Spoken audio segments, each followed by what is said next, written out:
Stand by.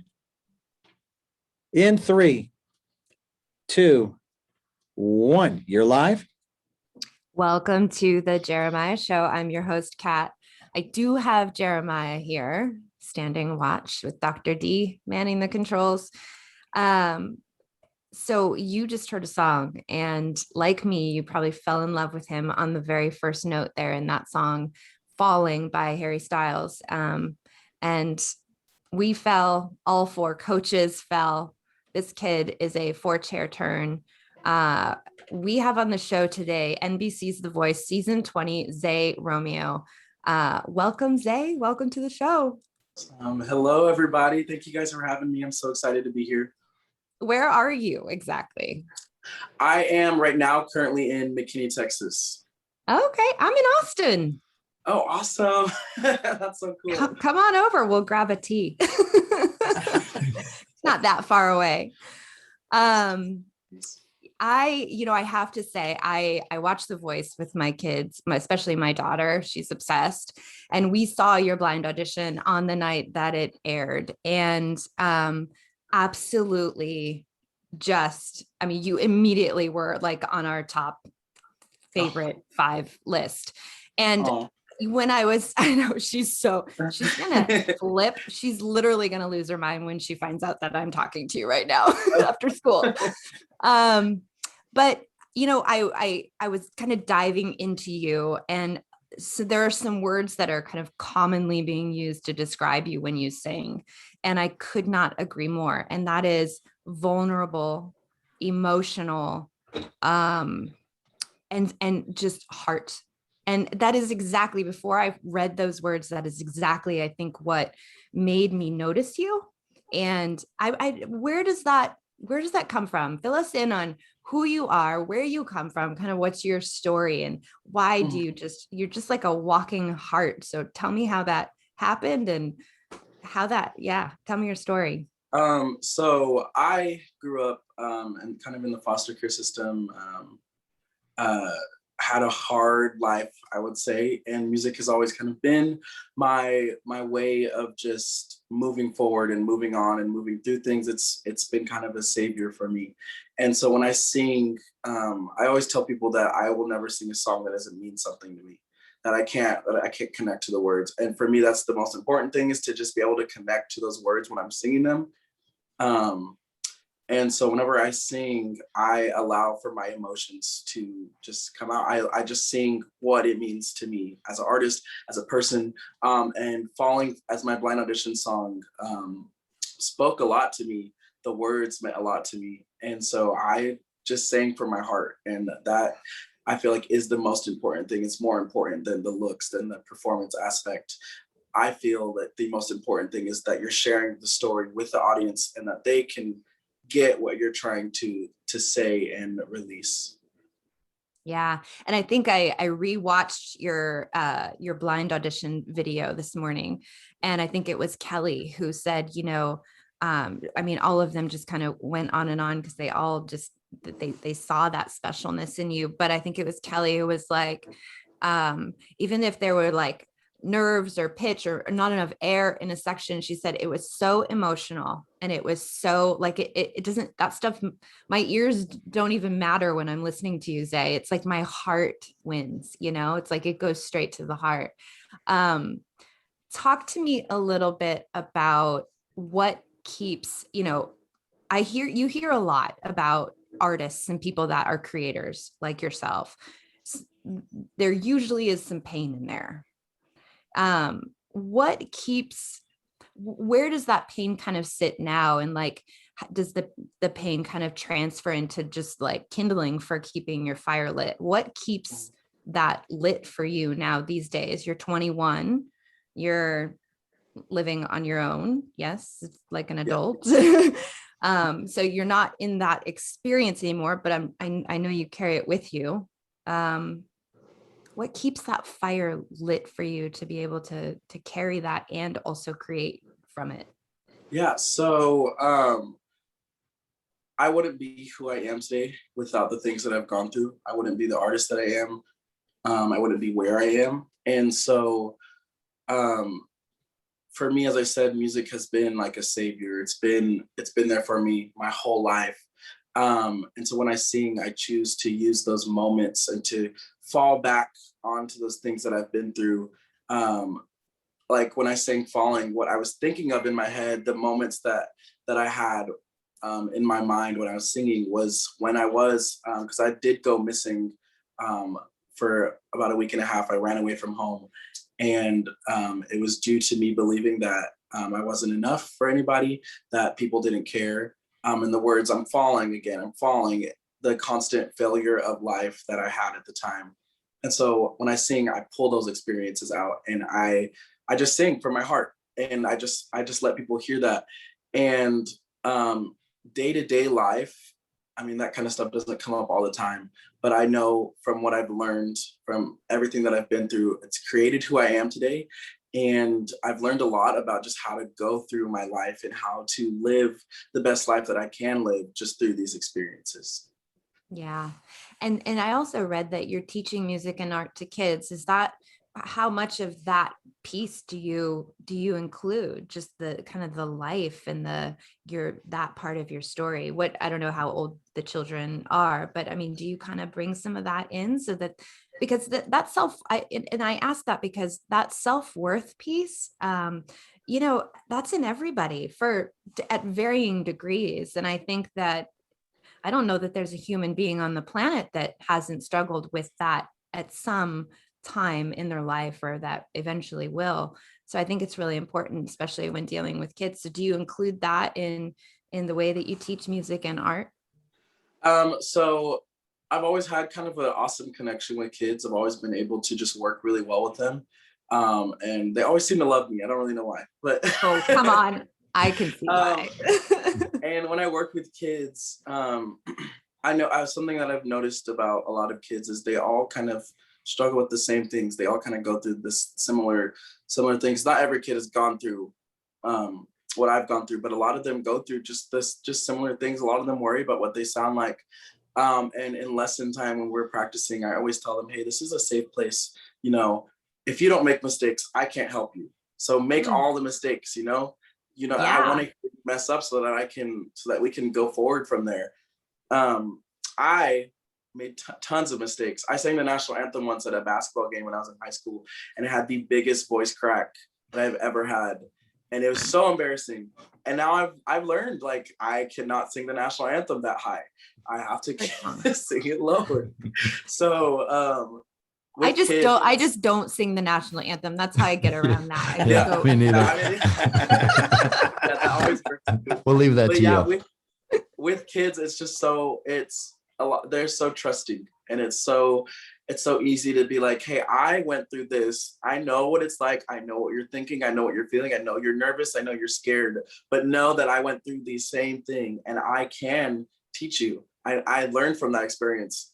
And when you kind of get that off the table, like within the first few lessons, and then they're more comfortable doing whatever with you, it's a lot easier for them, especially for kids.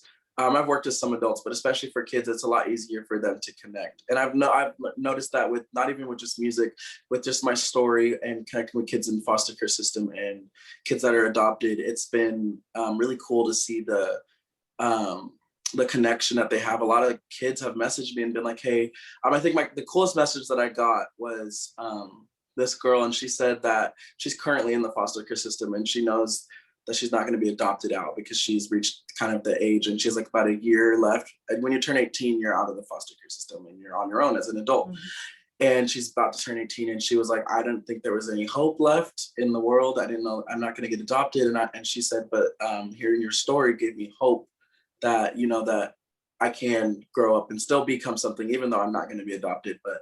I think it's just so cool to see how stories can connect, and how just like me talking about my story on TV can help thousands of people who are kind of going through similar things in their lives. Yeah, that's amazing. It is really, truly one of the most beautiful things. And it's such, like, I'm listening to you, and when I was a kid, I was almost put in foster care, and then someone swooped in and prevented that. And so I didn't, but my heart is, anytime I hear foster care, I always I have such a soft spot for that. And it is so interesting about life, isn't it? How like the hardest things that we go through often turn out to produce this little pot of gold. And it's really about how we choose to see it and how we choose to respond. And I just want to applaud you for choosing to respond in the way that you have, and for having the courage to do it on national TV. Because I think all of us watching you, there's a real difference. You know, when you're standing on stage, it's nerves and like absolute vulnerability, right? And like, oh my gosh, are they gonna like me? But when I'm watching you on stage, I see nothing but courage and I see nothing but heart, right? That's the difference. That's kind of that paradigm between the two perspectives. And so to have someone like you that's just sharing yourself from right away and letting us see your heart is just, it's just so beautiful. I am pulling for you hardcore. Hardcore on the show and in life. Let's talk a little bit about just how did it feel when you saw all 4 chairs turn? Holy cow. Like, what does that do to you? Do you get nervous, or do you go like, yes, I got this, and then like, woohoo? Can I jump in before you answer that question, Kat? I'm sorry to. Yeah. I want to know how that makes you feel, that you've affected someone like Kat like that, and her children, and the woman that you referenced. How does that make you feel that you have that power and that impact on people? So go back to your question. My biggest goal, I think, in my life is to move people. I feel like that's what music is about, is that specifically music in itself is kind of universal, because it can still make someone feel things. Even like I've led worship in Spanish before, and people that don't speak Spanish are able to connect to the songs as well. And there's just, the music has this way of just uniting lots of different people, even whether or not it's in their own language. Mm-hmm. And I truly feel like the object as an artist is to move people and to speak to people. And when I went on the show, I said, there's only one thing that I want to do, and that is to move people. I'm not here to make it look for myself, to make it all about me. I said my goal, and I think I did this in one of my interviews, that my goal as an artist, as to be on the show, is for at least one person, one kid to come up to me and say, hey, that did something for me. And so whenever I hear people say things like that, it just makes my heart so happy. It makes me happy. It's exciting. It's so You're cool accomplishing what you set out to do. Yeah. And then some. Yeah. Okay, Kat, back to your question. I just wanted to know how you felt about that. That seems so special to affect people like that with your music and who you are as a person. Yeah. All right. So let's get down to just the excitement of like, you're doing your thing and you're killing it. And then all 4 chairs, like just boom, boom, boom, boom. I think Kelly turned first for you, right? Yeah. Yeah. The coolest, so the something I don't know if everybody knows this, but there's actually no buzzer. Like the big boom button that happens, it's you edited. Can't hear that? No, we don't hear it. I feel like if we did hear it, it would cause a lot of people to stop singing. Probably, yeah. And so I actually did not notice Kelly turn at first. I was watching the virtual audience, and I was watching there was this one lady right in the middle in like a green romper, and she was just really like cheering me on, and she was so excited. And I was watching her, and then all of a sudden everybody just starts clapping, and I'm like, why are they clapping? I look down and Kelly's facing me going like, and I'm like, oh my gosh, I did it. And then Nick turns, or Blake turned, and then Nick, and I was in the middle of doing my high note that I was supposed to do. And I was supposed to do like this really cool thing at the end of the note. And when Nick turned, I forgot to take a breath and actually ran out of breath. And so I kind of just trailed off at the end instead of doing what I was wanting to do. And it's really hard to just keep singing, because you have to. And in the moment you want to just be like, ah, and just stop and scream. But I also wanted John to turn, and I wanted to see if anybody else was going to turn. So I kept singing, and it's like show stopping when they all turn. Like you just want to stop, and you can't. And it's just crazy. And I totally blanked. I had told myself when I went on stage, I was like, no matter what happens, I'm not going to blank. I'm going to remember everything I'm supposed to do. I'm going to sing the song the way I sang it all the past few times. And as soon as Kelly turned, it was like lights off. And I just, Fun. I love that. So you are human. That's so good to know. Yeah. And then why did you, so you had your choice of all four. Not everyone gets that, Zae. So why did you choose Nick? So I actually went in there. I had told my family that I was going to pick Kelly. And I went in there 100%. I was like, no matter what anyone says, I'm going to pick Kelly. She's my favorite. I love her so much. Mm-hmm. And she turned first and she was talking to me. She didn't bring up a lot of like very specific things. Whereas when Nick turned, he brought up all these specific things about my voice, like the comparison to Labyrinth. There's a few things they didn't air that he also had brought up. And I was just thinking in my head, I was like, he seems like he knows a lot about me as an artist. I feel like he could help me more. And so then at that point, it was between Kelly and Nick. John for a second there, because he had also said, they didn't air it, but he also said, I feel like I could win the show with you. And so for a few seconds there, I was like, I might go with John. I wasn't gonna go with Blake just because I just feel like we don't have anything in common. And but yeah, John and Nick and Kelly all said really great things. And so I was like sitting there, and then when Carson was, or not Carson, when I think it was John or someone said, who do you want as your coach? I was like, and I closed my eyes and I was like, I'm just gonna pick someone. And then Nick is what came out of my mouth. And so, and I had actually really wanted Kelly, and I felt so bad because she was so bummed that she didn't get me, because I know had not gotten like the last four people. So I know she really wanted me and I felt bad, but Nick is who I ended up going with. Was there something specific that he said that just that made him pop out in your mind when you closed your eyes, that he said about your voice? And yeah, he had said the Labyrinth comparison was what got me, because Labyrinth is one of my favorite artists. And so when he compared me to Labyrinth, it just, I was like, I guess I got to go with him. Because Kelly, the only thing really she said was that she was like, there's a lot of heart. Yeah. And Nick had a lot of very specific things about my voice that he liked. And so I ended up going with him. Yeah. Well, on that note.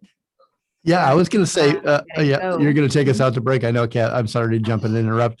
That high note that you planned on doing, I think you should do that here on the show. Take a breath and then do that for us and finish. Oh, be nice to him. I don't know about that. Okay, all right. I tried. Hey, I'll do it for you. I tried for your fans. You know that your fans were texting me. I wanted to try, but all right. Take us to break, Kat. I'll get. All right. Well, we're going to take a quick break and we will be right back with NBC's The Voice Season 20, Zae Romeo. We'll be right back. All right, here we go. 3, 2, 1. Welcome back to the Jeremiah Show. I'm your host, Kat, here with Jeremiah and Dr. D, and special guest that is making my heart just, I think it grew a little bigger. Zae Romeo from NBC's The Voice Season 20. What a great chat we're having. I feel so fortunate to be able to, the other night, just to have seen you on TV and be cheering from you for sitting on my bed folding laundry. And now here I am talking to you, and I get to tell you as face-to-face as possible, just truly how special you are just as a human being. And, you know, the show is great, but I just feel like I'm super glad you're on this planet. And I'm so glad that you've followed your heart as far as you have. So let's talk a little bit about, because we don't have a ton of time with you today, unfortunately, but what is next on the show? What can the people listening, like what's coming up next? I think it's the knockouts. Tell me a little bit about how that works. Yes. So knockouts are very, very similar to battles. So with battles, your coach picks a partner and you sing a duet together, and then each coach has a save and then a steal.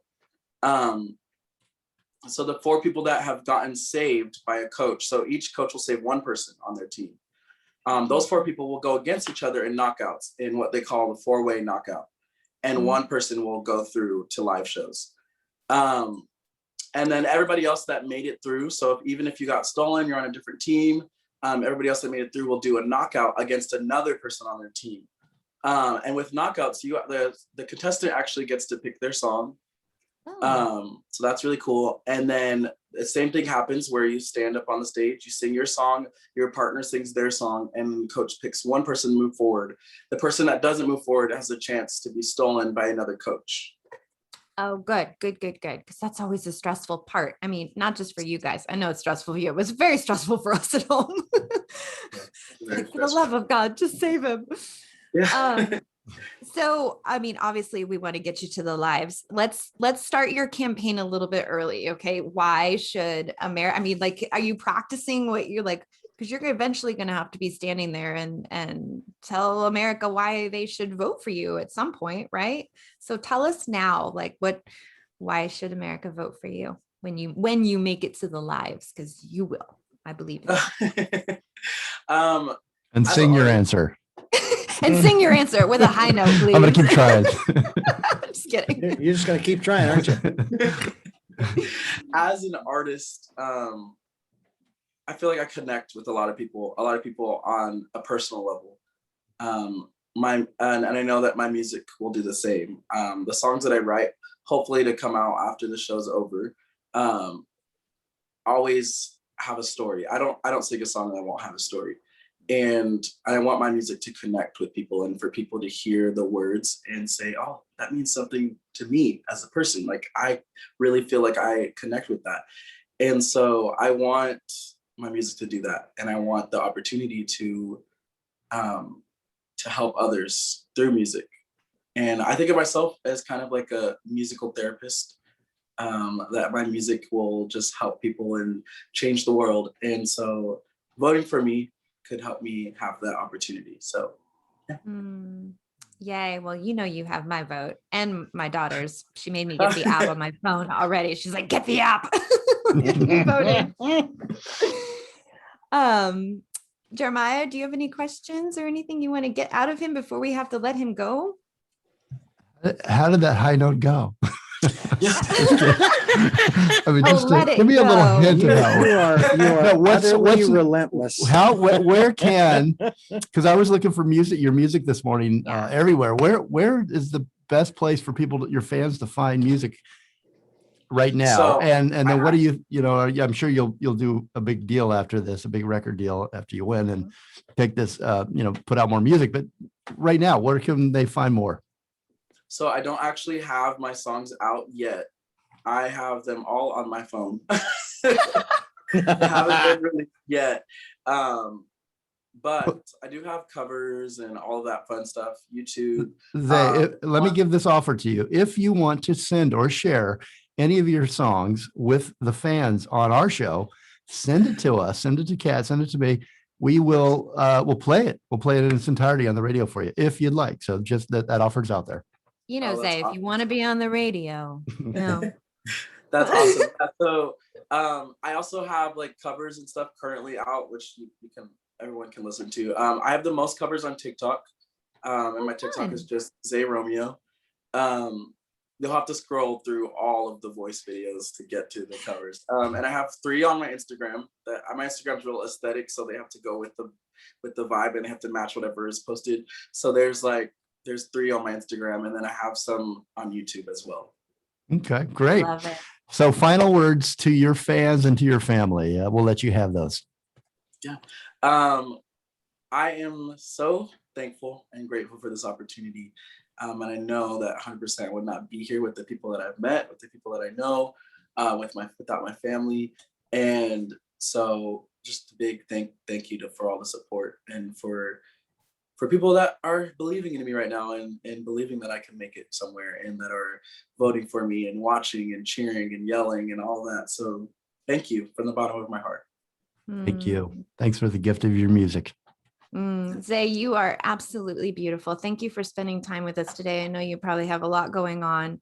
It means a lot. It really does. And we wish you just the best you don't need luck because you're so dang talented, but we will be watching and cheering and wishing you the best for sure. Thanks. And so you much. do know that dang talented is above just plain old talented. Yes. Yes. And if you're ever feeling low and you need encouragement, you can go back and call Kat. She'll just tell you how much she loves you. She'll just tell you you're dang talented. I will remind you how powerful Remind you you. are. Yes. Thank you All right, guys so Zae. much. I appreciate y'all having me on the show. Thank you. Good luck. You're listening to the Jeremiah Show. We'll be right back. You're clear. Hey, Zae, can we get you to do a radio drop promo that we'll drop in and you can promote yourself continually for months on the show? And what that is basically, hi, you're listening to the Jeremiah Show with Kat and Dr. D. This is Zae. Check me out on The Voice or whatever you want to say after that, to continue to, we'll drop that in future shows. Awesome. Yes, of course. All right. Hang on one second. I will count you down, my friend. Count you down. Yes, indeed. There we go. By the way, being in Texas, I have one question for you. Where is your hat, young man? My hat. So there's a store downtown where they sell the hats, and I went in there, I was like, I'm gonna buy me a hat. And they are like hundreds of dollars. And I was like, I am not buying me a hat. And I walked right back out. Hey, mine is only about 40. So there you go. Of course, mine's also one of those wool crushables. So there you go. Okay, here we go. I'll count you down in 3, 2, 1. Hi, you're listening to the Jeremiah Show. This is Zae Romeo. I am a contestant on season 20 of The Voice. And you can catch me on all my socials at Zae Romeo. All right, excellent. Perfect. Thank you. Love it. Hey, Zae, you win The Voice. I'll buy you a hat. Okay. Okay, I'm gonna hold. Now there is incentive. Let me Hold her to that. Hold me to We'll it. chip in. We'll help out. You betcha. Okay. Have a great rest of your day. All right. Thanks, Zae. Thank you guys. Bye. Bye-bye. Mr. Hanson, you're so quiet back there. Are you still there?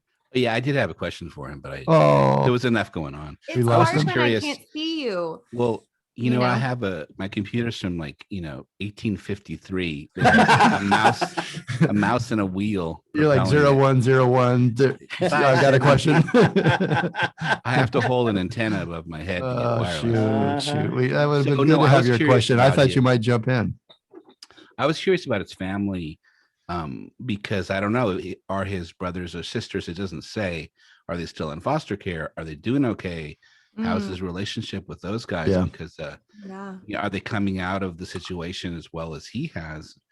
I'm sure he's got his arms around them and helping them along the way and giving them all the assets. Hold on one second. So are we still recording, Dr. D? The video, yes.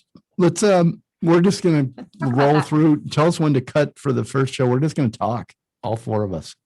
Just talk about some topics. And yeah, I wouldn't mind having that in the show.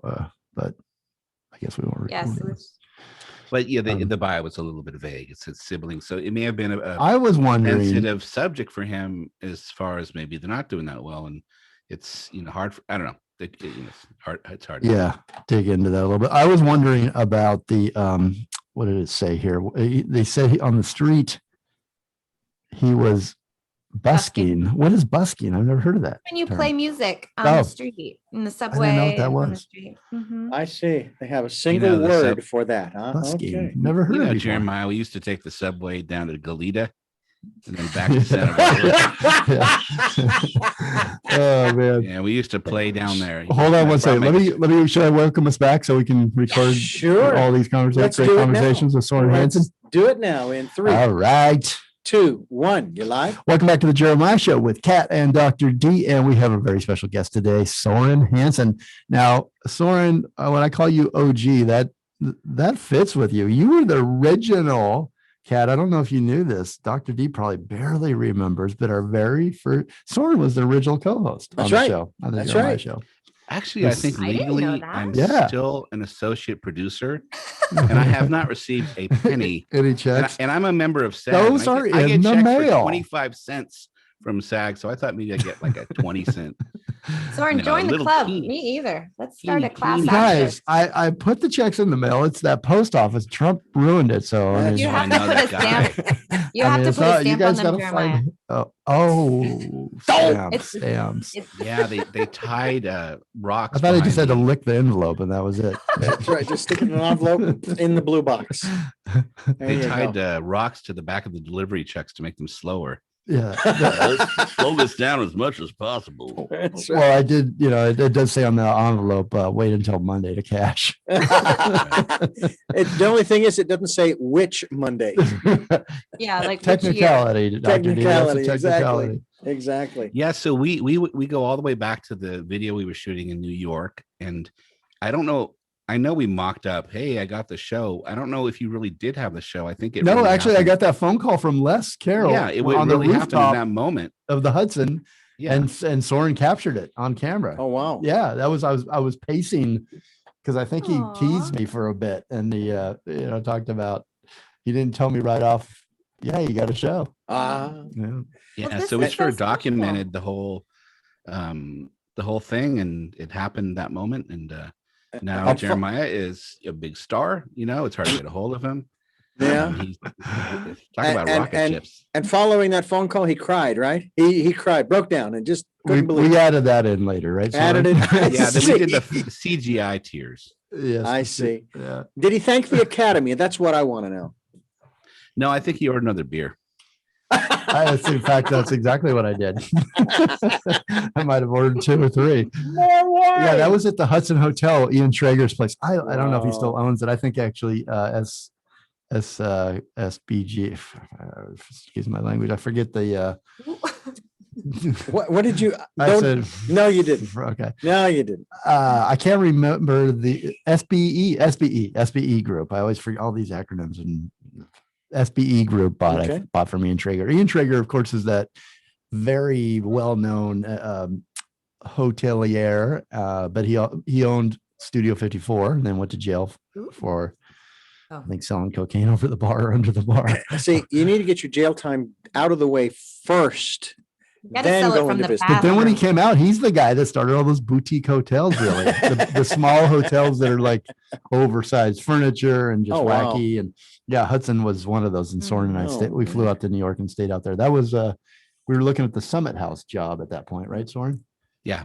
Yeah. That was such a good trip. I remember walking through Central Park, you and I holding hands. And You were in the That's speaking. so buggy. romantic. And, He was in the you know, buggy.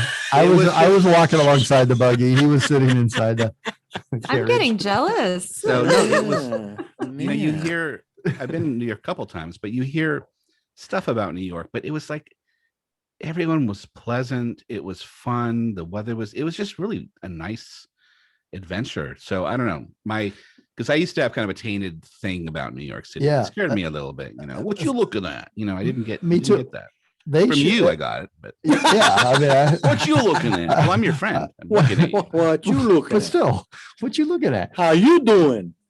I heard that. I always felt that too. And Soren, you're right. When we went out there, I mean, everybody was, thank you. And it couldn't have been nicer. The best You best lost service your in the world wallet? at the restaurant. You lost your wallet in a Uber. Did I? And you were like, "Oh, it's gone. It's over. My life." And you went to the bridge. And you go, Did I ever "This is get it back?" Jumping. My life is over." And I go, "Let me call them." And they go, "Oh, we'll bring it over." It was I hope really- gave him a pretty good easy. star or 5 Didn't stars push or the- whatever. you need to push the easy button now and then. You know. That's right. I've been to New York one time, and it was in 1993. How was it then? That was before it was all cleaned up, probably. It was still Well, gritty. all I know is that my friend who lived there at the time, he now lives back in Phoenix. He's my best friend who I have known. We did the calculations the other day when we were on the phone. I will have known him for 50 years come September 2021.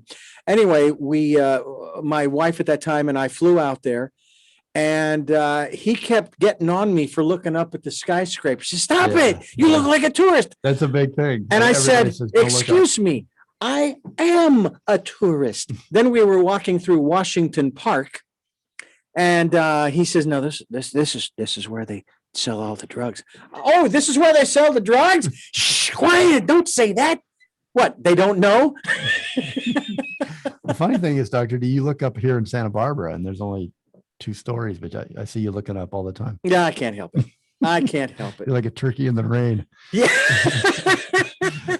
Okay, we got to take a break here. Yep. So we got Soren Hansen, our good friend Soren Hansen. This is going to be so much fun. We're doing the next show with Soren. We've got a lot of fun topics to talk about, and Kat's been working all night on those topics. She's got some funny. She's going to grill us a little bit. Don't Dr. D, oversell. Don't All night oversell. long. All night long. Yeah. All night long. Take us to break, Soren Hansen. Voiceover expert Soren All Hansen. night long. Chances are you were a silly goon moment you I thought of you. Is this how we're going out? Cut. All right, very good. That was a nice Awesome. ending to that segment. Is that the let's- end of the show? No, we got one No. shorty, so we just say goodbye on that one. Okay. Okay, where's the delete key? There it is. I got a new. Soren, we got to give out your what do we give out? Because I listened to all those. I love those that you sent me, the voiceovers. So they are in our commercials in the next episode. But what do we give out Oh, I know, I for forgot if somebody something. wants to do voiceover, contact you for voiceover work? To Soren Hansen at mac.com. Soren Hansen. Just separate it from my normal mac.com. stuff. Okay. At who? Soren Hansen at mac.com. You might After want to me. spell out Soren can't and spell it. Hansen because of Hey, the. I always E. spell it wrong.